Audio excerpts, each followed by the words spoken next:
Hello, नमस्ते, सलाम। मैं मुस्कान स्वागत करते हैं आपका आपके अपने चैनल मुस्कान सिंह रवि की साहित्यिक दुनिया में। आज जो कहानी हम आपके लिए लेकर आए हैं वह है आलिफ लैला से सिंदबाद जहाजी की पहली यात्रा।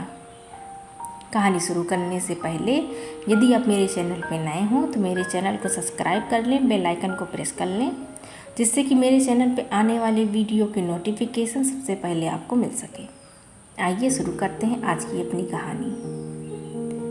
सिंदबाद ने अपनी पहली जहाजी यात्रा की कहानी सुनाना शुरू किया। उसने बताया कि वह बहुत अमीर था, उसके पास बहुत सारी पुश्तैनी दौलत थी। जब उसके पिता जिंदा थे तो वो कहा करते थे कि गरीबी की जगह मौत सबसे बेहतर है, लेकिन मैंने उनकी बात कभी नहीं सुनी और सारा पैसा मौज मस्ती में उड़ा दिया। जब मेरे पास कुछ नहीं बचा तो मुझे अपनी बुरी हालत पर बहुत रोना आया। फिर जब मुझसे रहा नहीं गया तो मैंने अपना सारा सामान बेच दिया और जो पैसे मिले उसे लेकर समुद्री व्यापारियों के पास पहुंच गया। मैंने उनसे कहा कि मैं भी व्यापार करना चाहता हूँ। उनकी सलाह पर मैंने कुछ सामान खरीदा और व्यापारियों को किराया देकर उनके जहाज पर सवार हो गया और यात्रा पर निकल पड़ा। फारस की खाड़ियों से होता हुआ जहाज यात्रा के पहले पड़ाव पर फारस देश जाकर रुका। यह देश हिंदुस्तान के पश्चिम और अरब देशों के दाईं ओर था। फारस की खाड़ी करीब 2500 लंबी और 70 मील चौड़ी थी। मैंने पहले कभी समुद्री यात्रा नहीं की थी, इसलिए कई दिन तक तो मैं बीमार भी रहा। बीच बीच में हमें कई टापू मिले जहां हमने माल बेचा और खरीदा। एक दिन जहाज के कप्तान को हरा भरा और बेहद खूबसूरत द्वीप नजर आया। कप्तान ने वहीं जहाज का लंगर डाल दिया और कहा कि जिसे इस द्वीप पर घूमना है जा सकता है। मैं और कुछ व्यापारी कई दिनों तक जहाज पर रहते रहते ऊब गए थे, इसलिए हम खाना बनाने का सामान लेकर छोटी नाव पर सवार होकर उस द्वीप पर चले गए। वहां जाकर हमने जैसे ही खाना बनाना शुरू किया तो वह द्वीप अचानक हिलने लगा। यह देख सब लोग डर गए और चिल्लाने लगे कि जल्दी जहाज पर चलो, यह द्वीप नहीं है बल्कि किसी मछली की पीठ है। सभी नाव पर बैठ गए और जहाज की ओर जाने लगे, लेकिन मैं अभी तक पूरी तरह ठीक नहीं हुआ था, तो कमजोरी के कारण जल्दी नाव तक नहीं पहुंच सका और वहीं रह गया।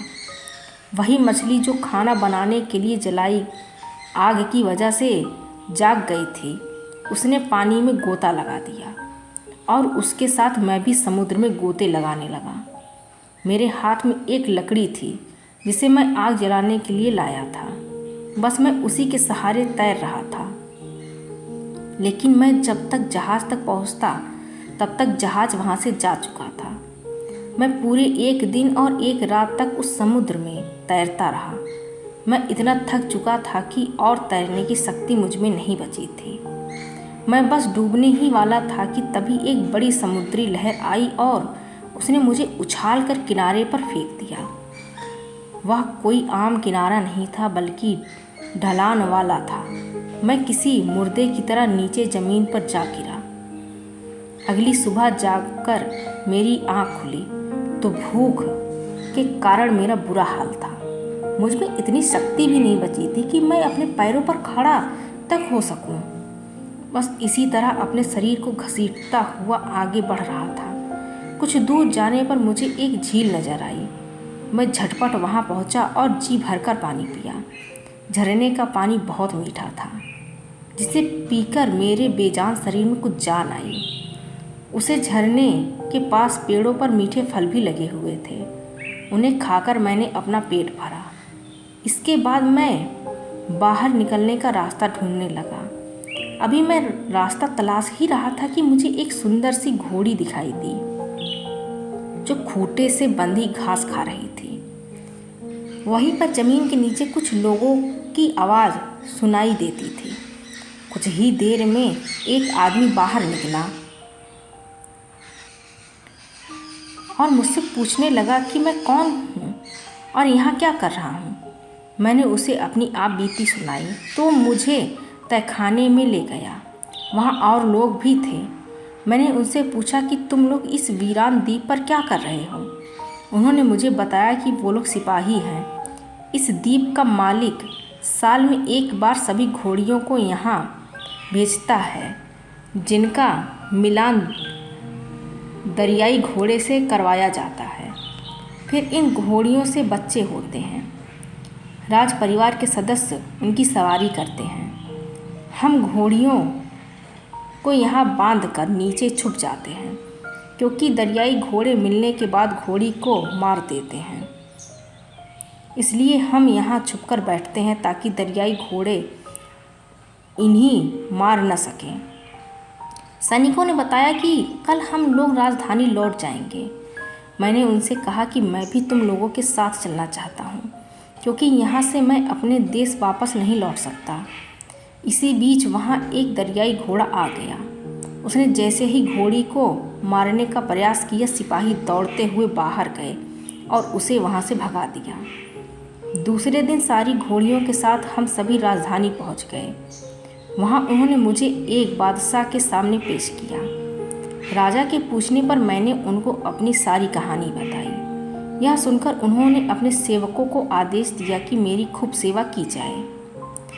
उस बादशाह के राज्य में एक विचित्र द्वीप था, जहाँ से रात दिन ढोल बजने की आवाज़ आती रहती थी। कुछ जहाजियों का मानना था कि जब दुनिया का अंत आएगा तो अधर्मी और झूठा आदमी पैदा होगा तो खुद को ईश्वर बताएगा। ऐसा आदमी एक आँख से काना होगा और गधे की सवारी करेगा। ये सब जानने के बाद मैं एक दिन उस द्वीप को देखने निकल गया।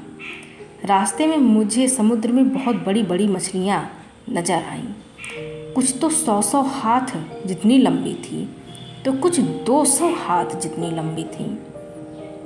उन्हें देखकर कोई भी डर जाए, लेकिन वो मछलियाँ खुद भी बहुत डरपोक थीं। जरा सी आवाज़ करते ही वहाँ से भाग जाती थी। एक मछली तो बहुत ही अजीब थी। वह 1 हाथ जितनी लंबी थी, लेकिन मुंह उल्लू जैसा था। मैं बस इस उम्मीद में दिन भर इधर उधर घूमता रहता था ताकि मेरे देश का कोई व्यक्ति मुझे मिल जाए। एक दिन मैं शहर के बंदरगाह पर खड़ा था। उसी समय वहाँ एक जहाज आकर रुका। व्यापारी कुछ गठरियाँ लेकर जहाज से उतरे। तभी मेरी नज़र एक गठरी पर पड़ी जिस पर मेरा नाम लिखा था। मैं तुरंत जहाज के कप्तान के पास गया और उससे गठरी के बारे में पूछा। जहाज छोड़े मुझे काफ़ी समय हो गया था और बीमार भी था, इसीलिए मेरी सूरत काफ़ी बदल गई थी। इस वजह से कप्तान ने मुझे नहीं पहचाना। उसने मुझे कहा कि हमारे जहाज़ पर बगदाद का एक व्यापारी सिंदबाद था, जो एक टापू पर घूमने गया था लेकिन वापस नहीं लौटा। मैंने सोचा कि इन गठरियों का माल बेच दूं और जो भी दाम मिले उसे बगदाद में सिंदबाद के घर वालों तक पहुंचा दूं। मैंने कप्तान से कहा कि जिस सिंदबाद को तुम मरा समझ रहे हो वो मैं ही हूँ और यह सारी गठरियाँ मेरी हैं। कप्तान को मुझ पर विश्वास न हुआ और बोला, मरे हुए आदमी का माल हथियाने के लिए तुम सिंदबाद बन गए? शक्ल से तो तुम सीधे लगते हो और पूरा माल हथियाना चाहते हो। मैंने अपने सामने सिंदबाद को डूबते देखा है। दूसरे व्यापारी भी इस घटना के साक्षी हैं। मैंने कप्तान से कहा कि तुमने मेरी पूरी बात सुने बिना मुझे झूठा बना दिया। फिर मैंने उसे अपना पूरा हाल सुनाया, कैसे मैं लकड़ी के सहारे एक दिन और एक रात तक समुद्र में तैरता रहा और फिर कैसे द्वीप पर पहुंचा और फिर कुछ सिपाहियों के साथ यहाँ शहर आया। इस पर भी कप्तान को विश्वास न हुआ और दूसरे व्यापारियों को बुलाकर मुझे गौर से देखा और पहचान लिया कि मैं ही सिंदबाद हूँ। सब लोगों ने मुझे बधाई दी और गले लगाकर कहा कि तुम ऊपर वाले की कृपा से तुम बचे हो। अब तुम अपना माल लेकर व्यापार शुरू कर सकते हो। मैंने अपने सामान में से कुछ बहुमूल्य चीज़ें निकालकर बादशाह को भेंट की। राजा ने पूछा कि उसे ये बेशकीमती वस्तुएं कहाँ मिली, तो मैंने उन्हें सारी बात बताई। बादशाह बहुत खुश हुए। उन्होंने मेरी भेंट स्वीकार की और बदले में अधिक कीमत वस्तुएं मुझे उपहार में दी। मैं उनसे विदा लेकर जहाज पर आया और अपना माल बेचकर उस शहर की अच्छी पैदावार जैसे चंदन, जायफल, लौंग व काली मिर्च आदि लेकर फिर जहाज पर सवार हो गया। कई देशों और द्वीपों में घूमता होता हुआ हमारा जहाज बगदाद लौटा। उस यात्रा में किए गए व्यापार से मुझे 1,00,000 दीनार का लाभ हुआ था। मैं अपने परिवार और दोस्तों से एक बार फिर मिलकर बहुत प्रसन्न हुआ। फिर कुछ समय बाद मैंने एक विशाल भवन बनवाया और कुछ ही दिनों में अपनी पहली समुद्री यात्रा के सभी कष्ट भूल गया। इस तरह सिंदबाद ने अपनी पहली कहानी खत्म की और कहानी सुनाने के लिए रुके गाने बजाने वालों ने फिर से नाचना गाना शुरू कर दिया। सिंदबाद ने हिंदबाद को 400 दीनार की एक पोटली दी और कहा कि तुम अभी घर जाओ, कल इसी समय फिर आना, मैं तुम्हें अपनी यात्रा की और कहानियाँ सुनाऊंगा। हिंदबाद ने इतना धन पहले कभी नहीं देखा था। वह बहुत खुश हुआ। उसने सिंदबाद को बहुत धन्यवाद दिया और घर लौट गया। अगली सुबह हिंदबाद नए कपड़े पहनकर तय समय पर सिंदबाद के घर पहुंच गया। सिंदबाद उसे देखकर बहुत खुश हुआ। कुछ देर बाद सिंदबाद के अन्य दोस्त भी आ गए। फिर सभी ने स्वादिष्ट भोजन किया और इसके बाद सिंदबाद ने कहा कि अब मैं तुम्हें अपनी दूसरी समुद्री यात्रा की कहानी सुनाता हूँ। फिर सिंदबाद ने कहानी कहना शुरू किया। शेष कहानी अगले भाग में। कहानी कैसी लगी हमें कमेंट करके ज़रूर बताएं। Thank you for watching and don't forget to subscribe. Thank you.